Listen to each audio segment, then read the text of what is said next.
سلامونه دوستانو، زما نوم قادر شاه حمدي دی. د اډوبي فوټوشاپ CC 2019 پښتو کورس 21مې ویډیو ته موږ راغلاست وایم. دوستانو په تېره شلمه ویډیو کې موږ فایل منیو شروع کړله چې په هغو کې مو نیو ووایه، دغه رنګه اوپن، براوز ان برج، دغه رنګه اوپن از سمارټ آبجیکټ، اوپن ریسنټ، کلوز آل، دا مو ټول وویل. دوستانو نن راځو کلوز ان ګو ټو برج د دې ځای څخه شروع کوو. اول دوستانو کلوز ان ګو ټو برج داسې کار کوي که چیرې زموږ سره برج پروګرام انسټال وي، چې دا تېره ویډیو کې ما تاسو ته یادونه وکړه چې د دې سهولت دا دی چې دوی ستاسې عکسونه په ځان کې ساتي. یعنې د دې ضرورت به دا نه وي چې تاسې اوپن د لارې راځئ یا په عکس پسې ګرځئ یا برج خپل عکسونه ټول کیچوي په ځان کې ساتي. بیا تاسې کولی شئ د هغه ځای څخه ډایرکټ مستقیما فوټوشاپ ته راوړئ. نو دی وایي چې کلوز دا عکسونه بند کړه او چیرې ولاړ شه، برج پروګرام ته ولاړ شه. پر برج پروګرام به دوستانو وروسته زه ویډیو جوړه کړم او هغه پروګرام به د ځان سره انسټال هم کړم، تاسو ته به یې وښیم چې هغه څنګه کار کوي. بل اپشن دوستانو سیف دی. سیف دی داسې کار کوي دوستانو چې موږ ته یو چینجز یا مثلا یو بدلون موږ په یو عکس کې راوستلی یا یو نوی ډیزاین جوړ کړي، نو د دغه لارې موږ سیف ته وهلی سو. په دې کې مهم داسې څه نشته، خو فقط هغه اکسټنشنونه به زه اوس درته ووایم دوستانو. او بل هم سیف از دی. اول سیف دوستانو زه راځم سیف کلیک کوم. په دې ځای کې چې کوم بدلونونه ما راوړي وو هغه په د عکس کې چې کړل سافت کړل. اوس زه راځم په دې ځای کې سیف از کلیک کوم. دا تقریبا دواړه ډېر فرق نه سره کوي، خو که چیرې تاسې غواړئ چې یو ډیزاین ثبت وي په یوه نامه، غواړئ چې دغه ډیزاین په بل نامه هم ثبت کړي، د سیف از څخه کار اخیستلی شئ. یا مثلا تاسې یو ډیزاین خلاص کړی دی، په هغه کې مو کار وکړئ، خو نه غواړئ چې په هغه کې تغییر ثبت کړئ، بلکې غواړئ چې دا نوی کار چې تاسې کړی دی په دا ډیزاین کې دا په جلا نامه سره ثبت کړئ، هم کولی شئ چې سیف از استفاده کوي. راځم دلته ځای ورته انتخابوئ. بیا راځو دوستانو دلته ګورئ اول فوټوشاپ ډاکومنټ دی، دا PSD فایل یې ثبتوي. دا داسې فایل ثبتوي د دغه ډیزاین یا د دغه عکس چې هغه بیا په راتلونکي کې چیرې تاسې خلاصوئ نو بیا ستاسې څخه فوټوشاپ غواړي. نو زه راځم دغه PSD فایل به زه یو دانه ثبت کړم چې تاسې ته زه وښیم. سیف او اوکې. په دې ترتیب سره ګورئ دوستانو د فوټوشاپ علامه هم لري، نو دا که چیرې تاسې په راتلونکي کې استعمالوئ بیا ستاسې څخه فوټوشاپ غواړي او چې راخلاص یې کوي مستقیما په دې کې ټول لایرونه پاته کېږي، هېڅ شی نه ډیلیټېږي، هر وخت چې بیا تاسې راخلاص کړئ. د فوټوشاپ ډاکومنټ دی دا. او بل هم بیا به راځو سیف از به کلیک کړم، ډیسکټاپ ته به راسو. په دې ځای کې بل مهم فارمټ چې دی دوستانو هغه GPG دی. GPG داسې کار کوي چې هغه GPG ایمیج موږ ته ثبتوي. GPG به زه ثبت کړم دا ایمیج، دا عکس تاسې اوس وګورئ دا یو GPG عکس یې موږ ته چې کوي ثبت کوي. او بل راځم دوستانو په دې ځای کې سیف از ته بل مهم چې دی به د هغه اکسټنشنونو کې هغه PNG دی. دا د دې دپاره کارول کېږي. تاسې اوس وګورئ دوستانو د هغه کتاب چې کوم دی دا شاته دا بیکګراونډ لري، نه دا سور بیکګراونډ لري. زه راځم دا ډیلیټوم.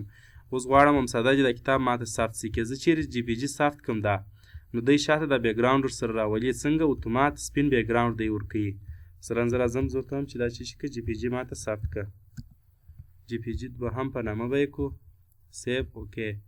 اوس راځم ګورئ دوستانو په دې ترتیب سره هلته فوټوشاپ کې دی بیکګراونډ نه لري، خو دی اتومات بای ډیفالټ سپین بیکګراونډ ورکوي.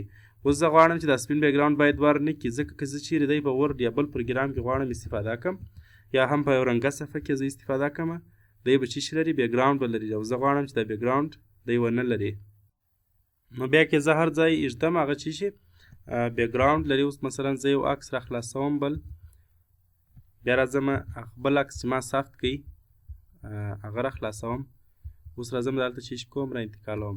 ګورئ دی خپل بیکګراونډ نه ځینې پاک کوي هغه ورسره راځي. زه غواړم چې دا بیکګراونډ باید رانه سي، نو د هغه دپاره موږ PNG فارمیټ کاروو. راځم سیو از او دلته راځو PNG به زه انتخاب کړم. دلته به ورته ولیکم چې PNG. سیف اوکې. بیا راځم دلته دا دی دوستانو ګورئ دی بیکګراونډ نه لري. دلته کې زه راخلاص هم کم دی کوم بیکګراونډ نه لري د ځان سره، او تر ټولو ښه چې معلومیږي هغه بیا دلته معلومیږي. ګورئ نو دا PNG فارمیټ سو بل په سیف از کې. او بل په سیف از کې دوستانو بل فارمیټ چې ډېر مهم دی هغه TIFF یا ټیپ فارمیټ دی. دا د څه دپاره کارول کېږي که چیرې تاسې غواړئ چې یو غټه لوحه یا پوسټر ډیزاین کړئ او بیا راوروسته تاسې په GPG ثبتوئ مثلا یا PNG ثبتوئ، هغه ډیزاین هغه فارمیټ البته یا هغه عکس کیفیت یې خراب وي ښکته راځي. که چیرې تاسې دغه پوسټر غواړئ چې دغه رقم سم کیفیت یې پاته سي نو د هغه دپاره بیا په څه شي ثبت کړئ؟ په ټیپ یې ثبت کړئ. TIFF GPG او PNG سره فرق دا چې په لوړ کیفیت راځي او د غټو لوحو او پوسټرونو دپاره دا کارول کیږي. او بل هم دوستانو ریورډ دی. ریورډ د دې دپاره کارول کیږي. زه راځم یو عکس راخلاصوم. همدا عکس مې دا دی راخلاص کړی دی. زه به دا ایسته کړم.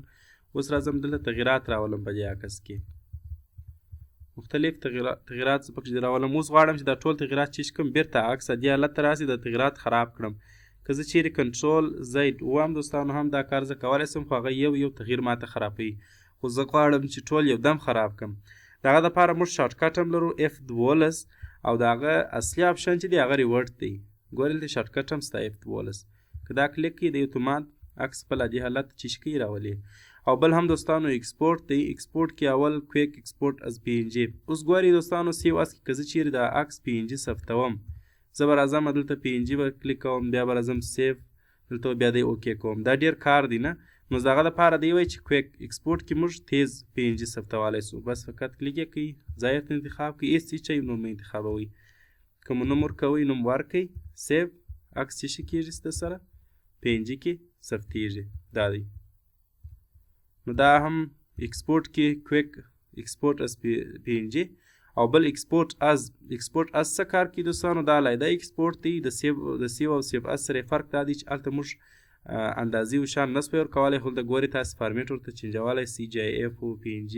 او بله خبره لویه خبره دا ده چې تاسې کولی سئ د دې اندازې ورته وټاکئ. دی به عکس اتومات په خپله هغونه اندازه کې تاسې چش کوي، تاسې ته راولي، په هغه اندازه کې به تاسې ته ثبتوي. کاپي رایټ ورکوئ مثلا یا نه ورکوم، نو دا ټول تاسې کولی سئ. کله چې ایکسپورټ کلیک کړئ بیا ځای ورته انتخابوئ او دلته به زه په دی په دا نامه سره ثبت کړم.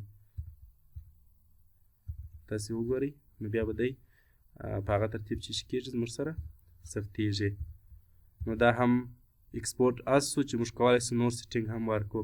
او بل ایکسپورټ پریفرنسز سو. دا د دې دپاره دوستانو چې تاسې غواړئ د ایکسپورټ نور هم چې شي کوي معلوم کړئ، مثلا PNG GPG په کوم کې تاسې ثبتوئ. ترانسپرنسي دې ته وایي دوستانو چې مثلا تاسې غواړئ یو بیکګراوند نه ورکوئ، نو دا ترانسپرنټ بیکګراوند سو یا ترانسپرنسي مو ورکړل. که چیرې نه ورکوئ نو بیا دا آیکن کلیک کړئ نو بیا به دی بیکګراوند نه ورکوي.